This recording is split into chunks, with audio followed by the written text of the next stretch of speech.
All right, starting main spindle. Make sure you're in head number 1. Make sure you're in program. Make sure you're in MDI. You're going to put in your speed, S250 for an RPM of 250. Input. We want to go forward, so we're going to go in MO3 input. Cycle start. Get 250 RPM. If you want to stop it, you can go MO5 input, cycle start. We'll stop it.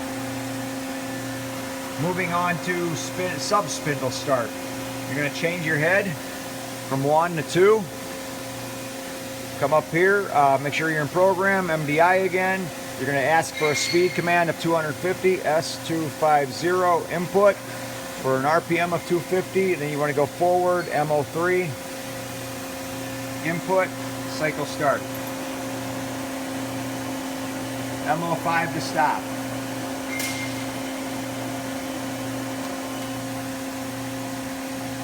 If you want to index at this point, I think come over here, go back to manual, and should get the lower turret number 2 to index. If I go to tool number 3, it should go to tool number 3. Upper turret, back to turret number 1 or head number 1, and I can give it a command.